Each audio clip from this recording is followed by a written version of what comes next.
pouce levé. Quand je suis sorti de l'hôpital le lendemain, je ne suis pas rentré à la maison. Je m'appelle Stéphane Bernard, j'ai 45 ans et cela fait 22 ans que je gagne ma vie au volant d'un poids lourd sur les routes d'Europe. Ce n'est pas une vie de rêve, mais cela payait les factures et permettait à Sandrine de mener un train de vie qu'elle n'a jamais su apprécier. Cela faisait des semaines que je ressentais cette oppression dans la poitrine. C'est juste le stress, me disais-je. Juste les longues heures de conduite et le mauvais café des aires d'autoroute, jusqu'à ce que je ne puisse plus l'ignorer. Quelque part sur la 6, près de Dijon, la douleur est devenue si intense que j'ai dû me ranger sur la bande d'arrêt d'urgence. J'ai appelé le SAMU moi-même. Ils m'ont transporté d'urgence au centre hospitalier de Dijon. Il s'est avéré que ce n'était pas une crise d'angoisse. Mon cœur était en train de lâcher. Je me souviens du visage du médecin avant que tout ne devienne noir. Nous sommes en train de le perdre, a-t-elle dit. Ce n'est pas exactement ce que l'on veut entendre juste avant de s'évanouir. 2 jours plus tard, je me suis réveillé avec des tubes dans les bras et un stent dans le cœur. L'infirmière m'a dit que mon cœur s'était arrêté 2 fois. Elle a dit que j'avais de la chance. Je ne me suis pas senti chanceux quand j'ai consulté mon téléphone. Il n'y avait qu'un seul message de Sandrine. Nous étions mariés depuis 15 ans. Pas d'enfants, juste un prêt immobilier pour notre maison en Bourgogne et beaucoup de dîners silencieux quand je rentrais entre 2 livraisons. Le message contenait une capture d'écran de notre compte joint. Solde, 0 €. En dessous, elle avait écrit « Je mérite cela après tout ce que j'ai fait pour toi. » 58 438,72 €, mon fonds d'urgence, mon compte pour l'entretien du camion, mon épargne pour la retraite, tout avait disparu. J'aurais dû ressentir quelque chose. De la rage, peut-être. Au lieu de cela, je me sentais juste fatigué. Une fatigue qu'aucun sommeil ne pourrait guérir. Je lui ai envoyé un emoji pouce levé, rien d'autre. Quand le médecin est entré, il m'a dit que j'avais besoin de repos.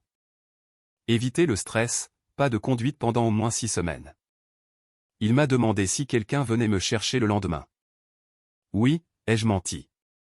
Cette nuit-là, j'ai passé un appel à mon frère, Jean-Philippe. Il vivait à l'autre bout de la région, près de Lyon. Je ne lui avais pas parlé depuis des mois. Ce n'était pas parce que nous nous étions disputés, nous menions simplement des vies différentes. J'ai besoin d'un service, ai-je dit. Demande-moi ce que tu veux, a-t-il répondu sans hésiter. J'ai besoin d'un endroit où dormir pendant quelques jours, et j'ai besoin que tu ne dises rien à Sandrine. Il y a eu un silence. Elle ne sait pas que tu es en vie? Oh, elle le sait, ai-je dit. Elle ne sait juste pas que je ne rentre pas à la maison. J'ai rencontré Sandrine dans une station-service près de Montélimar. Elle était coincée avec un pneu crevé, et j'étais le gars qui s'était arrêté pour l'aider. À l'époque, elle me regardait comme si j'étais un héros parce que je savais me servir d'un cric. C'est drôle comme les choses évoluent. Les compétences qui impressionnent les gens au début deviennent simplement des acquis plus tard. Nous nous sommes mariés 6 mois après cette rencontre. C'était rapide mais pas irréfléchi. J'avais 30 ans, elle en avait 27. Assez vieux pour être conscient, assez jeune pour croire en quelque chose. Elle n'a jamais aimé que je sois parti 3 semaines sur 4. Mais l'argent était bon et elle aimait ce qu'il permettait d'acheter. J'appelais chaque soir, peu importe la ville où je passais. Parfois, les conversations duraient 1 heure. Au fil des ans, elles sont devenues plus courtes. 5 minutes de nouvelles, puis juste un « tout va bien ». Ces 2 dernières années, c'était surtout des SMS. Arrivé à Toulouse. Tout va bien ici. En regardant en arrière, il y avait des signes. Elle a arrêté de demander quand je rentrerais. Elle a commencé à faire des voyages avec des amis que je n'avais jamais rencontrés, mais je lui faisais confiance. C'est ça le mariage, n'est-ce pas? La confiance. Mon frère Jean-Philippe m'a aidé à m'installer dans sa chambre d'amis. Il est chef de chantier, il travaille localement, a divorcé 2 fois et en sait beaucoup sur la façon dont les gens peuvent vous décevoir. Tu devrais manger quelque chose, a-t-il dit. Je n'avais pas faim. Je pensais à la maison que j'avais achetée, à la renégociation du prêt que j'avais fait 3 mois plus tôt quand les taux avaient baissé. Sandrine avait dit qu'elle était trop occupée pour venir à la signature chez le notaire, alors je m'en étais occupé seul. Je l'avais mise uniquement à mon nom puisque mon dossier bancaire était plus solide. Elle n'a même jamais demandé à voir les documents. Il y avait aussi la désignation d'une personne de confiance que j'avais mise en place l'année dernière. Après que mon ami Thomas a eu son AVC et que sa compagne ne pouvait pas prendre de décision pour lui, je m'étais inquiété. Ma nièce Manon, la fille de Jean-Philippe, m'avait aidé pour cela. Étudiante en droit, une fille brillante. Elle s'était assurée que tout était en règle. « Est-ce que Sandrine sait que tu es ici ?» a demandé Jean-Philippe en me tendant un sandwich. « Non », ai-je répondu. « Et nous allons faire en sorte que cela reste ainsi pendant un moment. » Elle a tout pris ? J'ai hoché la tête. « Qu'est-ce que tu vas faire ?» J'ai pris une bouchée du sandwich, il n'avait aucun goût. « Je vais me reposer. » Ordre du médecin. Mais cette nuit-là, je n'ai pas dormi. Je fixais le plafond, me rappelant tous ces petits moments où Sandrine semblait distante, consultant son téléphone sous la table, changeant ses mots de passe, déplaçant de l'argent entre les comptes pour de prétendus meilleurs taux. J'avais été aveugle, mais plus maintenant. Le 3e jour chez Jean-Philippe, j'ai reçu un SMS de notre voisin Thierry. « Je ne t'ai pas vu dans le coin. Tout va bien ? Sandrine a un type chez vous. Je me suis dit que tu devrais le savoir. » Je suis resté assis avec ce message pendant un long moment. Je n'ai pas répondu. J'ai juste laissé l'information infuser. Plus tard cet après-midi-là, je suis allé à la banque avec Jean-Philippe. Pas à notre agence habituelle où Sandrine et moi étions connus, mais au siège régional en ville. J'ai demandé à parler à un spécialiste des fraudes. Je leur ai montré le SMS avec la capture d'écran. J'ai expliqué que j'avais été hospitalisé, inconscient, et que les retraits avaient eu lieu sans ma connaissance ni mon consentement. La femme derrière le bureau restait neutre, professionnelle, mais je pouvais le voir dans ses yeux. De la pitié, peut-être un peu de colère pour moi. « Monsieur Bernard, nous pouvons lancer une enquête pour fraude, mais étant donné qu'il s'agit d'un compte joint et que votre épouse a un accès égal, cela pourrait être difficile. » Je comprends, ai-je coupé, mais j'aimerais essayer quand même. Elle a hoché la tête et a commencé à taper sur son ordinateur. Nous aurons besoin des relevés de l'hôpital confirmant votre séjour, particulièrement les documents précisant quand vous étiez inconscient ou incapable de discernement. Aucun problème. Et vous devez savoir que si cela devient une affaire pénale, la police sera impliquée. Je l'ai regardé. Je suis au courant. Sur le chemin du retour, nous nous sommes arrêtés pour prendre de l'essence. Je suis resté dans la voiture pendant que Jean-Philippe se servait. À travers le pare-brise, j'ai observé un père avec 2 enfants achetant des glaces à la boutique. La vie normale continuait tout autour de moi. « Tu veux quelque chose ?» a demandé Jean-Philippe. J'ai secoué la tête. De retour chez lui, j'ai passé 3 appels. Le premier à mon employeur, pour lui dire que j'avais besoin d'un congé de maladie prolongé. Le deuxième à ma mutuelle professionnelle. Le troisième à un avocat ami de Jean-Philippe. J'ai besoin de savoir où j'en suis, ai-je expliqué. Pour la maison, pour les comptes, pour tout. L'avocat, Maître Morel, a accepté de me rencontrer le lendemain. J'ai raccroché et j'ai sorti mon ordinateur portable, je me suis connecté à des comptes dont Sandrine ignorait l'existence, j'ai vérifié l'état d'investissement sur lesquels elle ne s'était jamais renseignée. Ce n'était pas parce que je lui cachais quoi que ce soit, mais parce qu'elle n'avait jamais montré d'intérêt pour les aspects ennuyeux de nos finances. Pendant que je faisais cela, un autre message est arrivé de Sandrine. « Où es-tu ? Ton camion n'est pas au dépôt. Est-ce qu'ils t'ont dit que j'étais passé ? » Je n'ai pas répondu. « Stéphane, c'est ridicule. Tu ne peux pas juste disparaître. Nous devons parler de tout ça. » J'ai posé le téléphone. Jean-Philippe a regardé depuis la cuisine. « Elle essaie de te joindre ? » « Oui. » « Tu vas répondre ? » J'ai fermé mon ordinateur. « Pas encore. » Cette nuit-là, j'ai fait une promenade dans le quartier de Jean-Philippe. C'était une nuit claire. Les étoiles étaient visibles malgré les lumières de la ville. Pour la première fois depuis l'hôpital, ma poitrine ne me faisait plus mal. Pas physiquement en tout cas. J'ai réalisé quelque chose durant cette marche. Je n'étais plus en colère. Je n'étais même plus blessé. J'en avais juste fini. Et avec cela est venue la clarté. Sandrine n'avait pas seulement pris mon argent. Elle m'avait rendu ma liberté. Une semaine après ma sortie de l'hôpital, je suis enfin retourné chez moi. En plein milieu de la journée, quand je savais que Sandrine serait à son travail de bureau. J'ai utilisé ma clé. Je suis entré comme si je revenais d'une livraison ordinaire.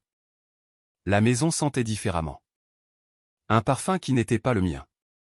Des bouteilles de vin vides dans le bac de recyclage. 2 verres à vin dans le lave-vaisselle. J'ai emballé quelques vêtements, mes papiers importants et le petit coffre-fort du placard où je gardais mon acte de naissance et mon passeport. En sortant, j'ai remarqué que la photo encadrée de notre mariage avait disparu de la console de l'entrée. De retour chez Jean-Philippe, j'ai rencontré Maître Morel. Nous nous sommes assis à la table de la cuisine avec des documents étalés entre nous. La situation de la maison est intéressante, a-t-il dit en examinant les documents de renégociation de prêt. Puisque vous avez renégocié uniquement à votre nom avec cette clause médicale, et compte tenu de votre récent incident cardiaque, vous avez un dossier solide pour obtenir la jouissance exclusive. Et pour l'argent qu'elle a pris? Maître Morel a froncé les sourcils. C'est plus délicat. Les comptes joints signifient généralement une propriété conjointe, mais... Il a tapoté les relevés bancaires du doigt.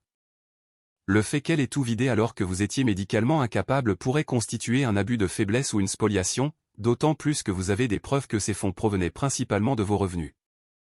J'ai hoché la tête. Et si je veux divorcer? En France, nous verrons selon votre régime matrimonial, mais compte tenu des circonstances, nous pouvons plaider pour une prestation compensatoire ou un partage en votre faveur. Je vais préparer les premiers documents. En attendant, ne la contactez pas.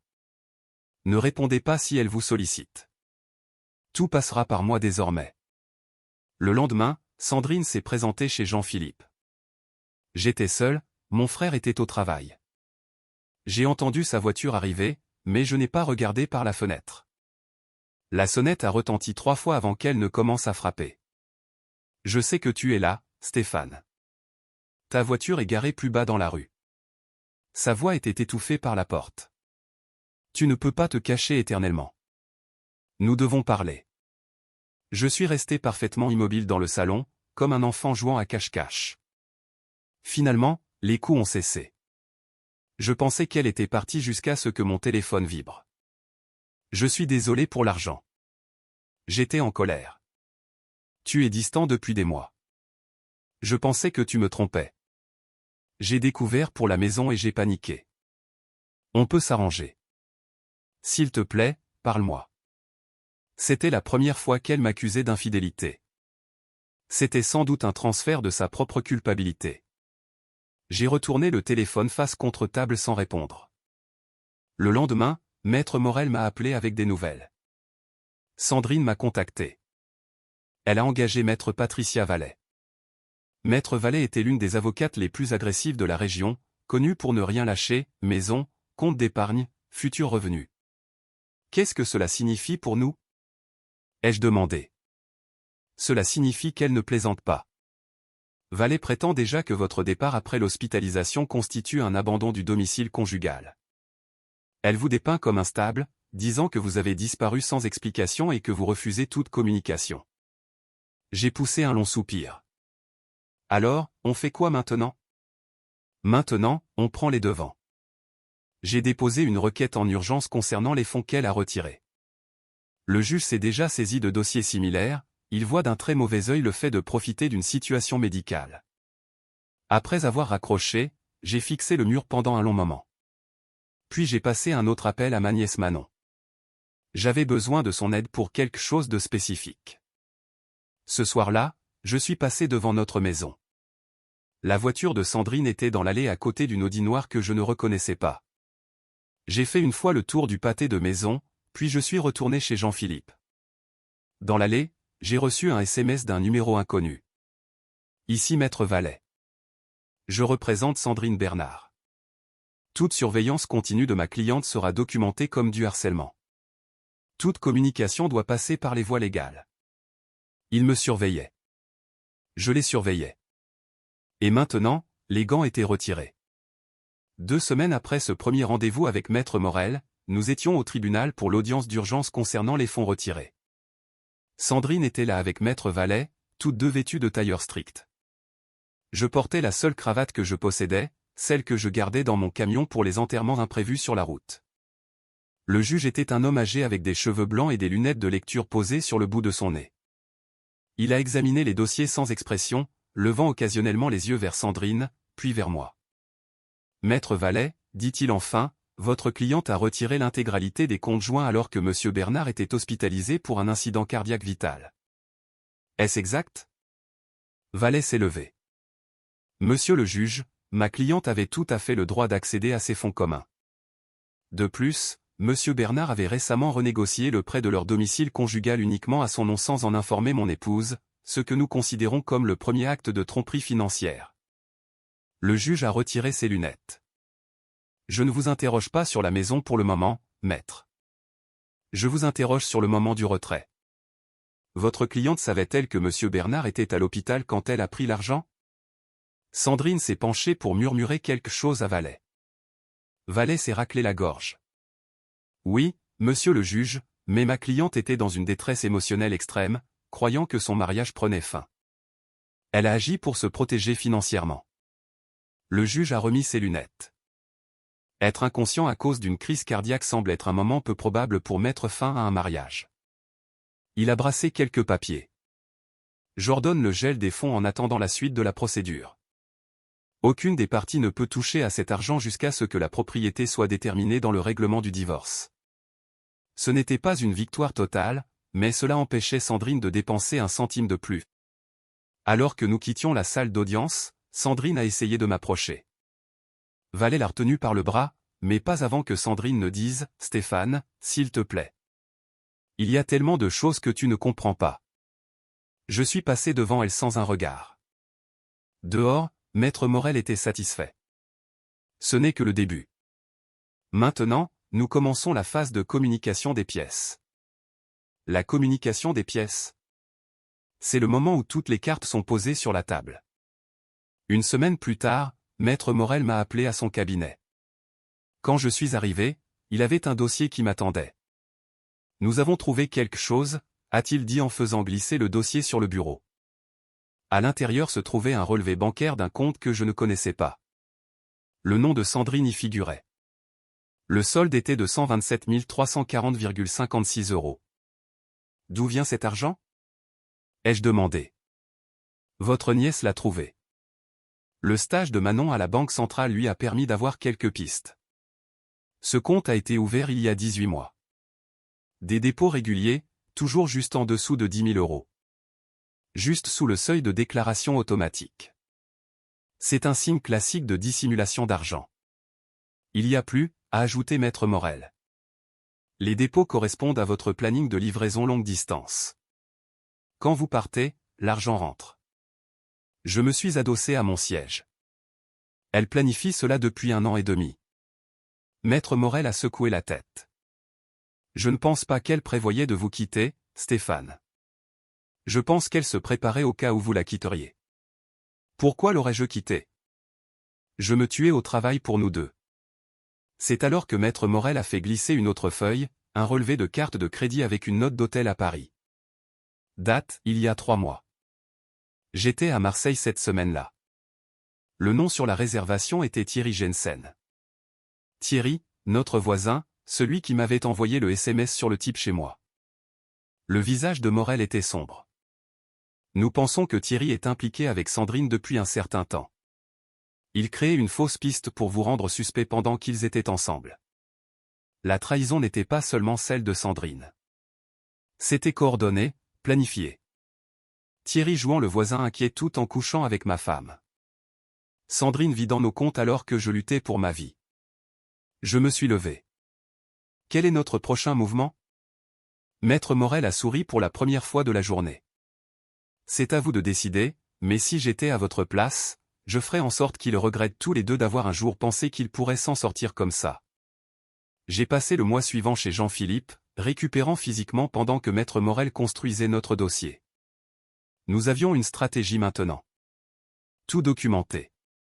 Rassembler des preuves de la relation entre Sandrine et Thierry. Prouver la tromperie financière. Ma nièce Manon a été d'une aide inestimable. Sa position lui a permis de voir des schémas financiers que nous n'aurions pas remarqués autrement. Rien d'illégal, juste relier des points qui étaient déjà là. Le compte à une autre personne avec un accès, m'a-t-elle dit un soir. Pas un co-titulaire, mais un mandataire. Thierry, ai-je deviné. Elle a hoché la tête. Et il y a autre chose. Ils ont commencé à déplacer de l'argent, de petites sommes vers différents comptes. Ils savent que nous sommes sur leur piste. J'ai regardé par la fenêtre. Ils liquident tout, ils s'apprêtent à fuir. Cette nuit-là, j'ai appelé Maître Morel. Nous devons agir plus vite. Je suis d'accord, mais nous devons être prudents. Si nous montrons notre jeu trop tôt, ils disparaîtront avec tout. Alors, on fait quoi? Morel est resté silencieux un moment. Nous avons besoin d'un levier. Quelque chose qui les fasse réfléchir à deux fois avant de s'enfuir. Le lendemain, je me suis rendu chez nous quand je savais que Sandrine serait au travail. Je ne suis pas entré. Au lieu de cela, j'ai marché le long de la propriété, prenant des photos avec mon téléphone. Le nouvel abri de jardin que Thierry avait aidé à construire l'été dernier. L'aménagement paysager coûteux qui était mystérieusement apparu pendant que j'étais en livraison pendant 3 semaines en Espagne. Des améliorations payées avec mon argent, probablement installées par Thierry, augmentant la valeur de la maison qui était maintenant uniquement à mon nom. J'ai envoyé les photos à Maître Morel avec un message simple, documenté. 2 jours plus tard, l'avocate de Sandrine a appelé Morel avec une offre inattendue. Sandrine rendrait 50% des fonds retirés en échange de 50% de la valeur de la maison. Il nous teste, a dit Morel quand il m'a appelé, pour voir si nous allons accepter un arrangement au rabais. Qu'est-ce qu'on leur dit? Rien pour l'instant. Laissons-les transpirer. En attendant, j'ai fait une autre démarche. J'ai contacté le département des ressources humaines de ma société de transport, j'ai expliqué ma situation et j'ai posé des questions sur l'assurance invalidité pour laquelle je cotisais depuis 20 ans. Vous avez droit à 60% de votre salaire pendant 12 mois, m'a expliqué le représentant. Compte tenu de votre problème cardiaque et des restrictions médicales, vous êtes éligible sans problème. J'ai rempli les papiers le jour même, une autre source de revenus que Sandrine ignorait et qui ne serait pas incluse dans les discussions de partage pour l'instant. La semaine suivante, j'ai demandé à Jean-Philippe de repasser devant notre maison. Cette fois, j'ai remarqué quelque chose de nouveau. Un panneau, à vendre, sur la pelouse de Thierry. Il liquide tout et il s'en va, a dit Jean-Philippe. J'ai hoché la tête. Appelle Manon. 1 heure plus tard, Manon a confirmé nos soupçons. Thierry avait vidé ses comptes 2 jours plus tôt. Près de 90 000 € retirés en chèque de banque. J'ai immédiatement appelé Morel. Nous devons agir maintenant. Thierry vend sa maison. Sandrine prévoit sûrement de partir avec lui. Morel n'a pas hésité. Je dépose une requête en référé dès demain matin pour geler tous les actifs et empêcher toute vente immobilière sans autorisation judiciaire. Le lendemain matin, je me suis réveillé avec un SMS de Sandrine. Nous devons parler. Juste toi et moi. Pas d'avocat. Je l'ai montré à Jean-Philippe. Ils sont aux abois, a-t-il dit. J'ai hoché la tête. Tant mieux. J'ai transféré le message à Morel, qui a répondu « Ne réponds pas ». L'audience pour l'injonction est à 14 h. À 13h30, j'entrais dans le tribunal quand j'ai aperçu Sandrine et Thierry ensemble sur le parking, en train de se disputer. Ils ne m'ont pas vu. J'ai sorti mon téléphone et je les ai filmés à distance. 30 secondes de preuves montrant leur relation, ce qu'ils avaient pris soin de cacher jusqu'ici aux procédures judiciaires. À l'intérieur, Maître Morel m'attendait. Je lui ai montré la vidéo. Timing parfait, a-t-il dit. Le juge est déjà d'humeur massacrante aujourd'hui. J'ai ajusté ma cravate. Alors ne le faisons pas attendre. Le bureau du juge était plus petit que la salle d'audience. Juste le juge, les 2 avocats, Sandrine et moi. Thierry n'était pas autorisé à entrer, il n'était pas parti au divorce. La vidéo d'eux ensemble a été diffusée sur l'ordinateur du juge. Pas de son, mais leur langage corporel disait tout. Maître Vallet, a dit le juge quand ce fut fini, pourriez-vous expliquer pourquoi votre cliente a déclaré sous serment n'avoir aucune relation avec ce voisin alors que cette vidéo montre clairement le contraire? Vallet semblait ébranlé. Monsieur le juge, la nature de leur relation n'est pas pertinente pour les questions financières en cours. Elle l'est quand une fraude financière est alléguée. Le juge s'est tourné vers Sandrine. Madame Bernard, prévoyez-vous de quitter la région avec Monsieur Jensen? Le visage de Sandrine est devenu livide. Je ne. Laissez-moi reformuler, a continué le juge. Le tribunal a des preuves que vous et Monsieur Jensen avez déplacé des sommes substantielles, que Monsieur Jensen vend sa propriété et que vous avez retiré des fonds des comptes joints pendant que votre mari était incapable. Cela suggère une volonté de dissimulation et une intention de fuite. Il a regardé les deux avocats. J'ordonne un gel immédiat de tous les avoirs appartenant à Sandrine Bernard et à Thierry Jensen. Aucun ne peut quitter le département sans autorisation du tribunal. De plus, il s'est tourné vers moi, compte tenu de l'état de santé de Monsieur Bernard et des preuves d'exploitation financière pendant son incapacité, j'accorde la jouissance exclusive temporaire du domicile conjugal à Monsieur Bernard. Sandrine a laissé échapper un petit bruit étouffé. Monsieur le juge, a commencé Vallet, mais le juge a levé la main. L'exploitation d'un conjoint médicalement vulnérable est une chose que ce tribunal prend très au sérieux, maître. Vous avez de la chance que je ne recommande pas de poursuite pénale pour le moment. Maître Morel a rassemblé ses papiers, essayant de ne pas paraître trop satisfait. En sortant, Sandrine a croisé mon regard. Pour la première fois, j'y ai vu de la peur. Pas de moi, mais des conséquences. 3 mois après l'hôpital, je suis retourné vivre dans notre maison. Ma maison désormais. Le divorce a été finalisé plus rapidement que prévu. Sandrine n'a pas lutté après l'audience de référé. Thierry avait disparu, la laissant affronter tout cela seul. Au final, le juge m'a attribué la maison, mon camion et 80% de nos économies. Sandrine a gardé sa voiture et les 20% restants. Le compte secret a été partagé équitablement, mais seulement après qu'elle a payé mes frais d'avocat sur sa part. Je ne lui ai plus jamais parlé directement. Tout passait par les avocats. La dernière fois que j'ai eu des nouvelles, elle avait déménagé vers Paris pour recommencer sa vie, j'imagine. J'ai vendu la maison 6 mois plus tard. Trop de souvenirs. J'ai acheté un endroit plus petit, plus près de Jean-Philippe et de Manon. J'ai utilisé une partie de l'argent pour aider Manon à payer ses études de droit. Elle va devenir une excellente avocate un jour. Je ne fais plus de transport longue distance.